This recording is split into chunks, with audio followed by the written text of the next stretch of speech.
I lived at had one of these nailed to the wall so that I could always look at the instructions because I lived off of this last year.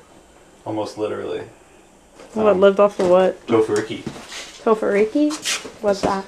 This is a substitute for turkey. No, I would not. Okay. You can ask me why though if you'd like. Why not? I was here when Keith talked. Keith's the guy who started Food Not Bombs. He came last year, I think, and gave a lecture and talked about veganism and how everyone is vegan. But then they kept finding wheels of cheese in the dumpster and how it was like a good idea to be vegan. I think that it's an ism, and I think that isms are inherently dangerous. Like there's no reason for us to be prescribing to something like veganism. I think that dumpster diving is practical. I think that it's therapeutic. I think that it's fun. I think that it's important, but I don't think it's world changing. I don't think it's a global solution. And I think that when people get caught up in the veganist movement, they get caught up in themselves, and they don't talk about social action or social justice. There isn't this sense of what am I doing for my community or how am I helping? What impact? It's kind of like very reactionary. So it's just like, oh, I don't want to buy anything because the system sucks. And of course, like, we don't have to participate in a consumer capitalist system, but we can participate in a system where we can help each other out. And I think that veganism kind of just negates everything without providing a solution. So I am not a vegan. I feel like the term vegan applies to people who ordinarily practice a vegan diet, but will consume animal products if they come from a dumpster or they're free. I practice a vegetarian diet,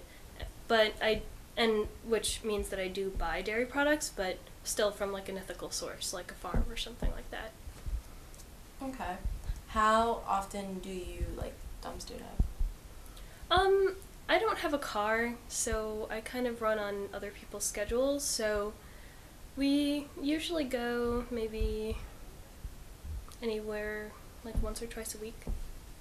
Big cities like New York City, a lot of the dumpsters aren't available to the public. They're like inside or underground or like somewhere. They just put them on this. They just put trash on the streets. So unless you're like digging through trash on the street, which is perfectly acceptable to do in New York City, most of the time, it's harder to find stuff in like a big city like that. But in like Boston is just small enough that it's really, really easy to dumpster dive in some places because they still have a lot of outdoor kind of based back areas behind stores and things like that. I don't know if anything was bought here. Cabbage was bought. We do bulk orders in the back, so we have a lot of like beans, rice, lentils. We used to have raisins, things like that. We buy through the food co-op. Everything else, some things are bought just because it was hard to find leafy greens. But the fruit, the hummus, the yogurt, the almond milk, eggs, some of the root vegetables came from a farmer's market. That corn flour I made and I bought. There's like vegan quick meals back there and like a gravy thing for the tofurkey. And lots of cheese. This is all like cheese that came from the last haul. So I got like maybe 30 cheese things. A lot of those we trade and give to people. We're really into gift giving. My dad won't touch anything I get from the dumpster. He would like never do it. But my mom is all about it. She just would never do it.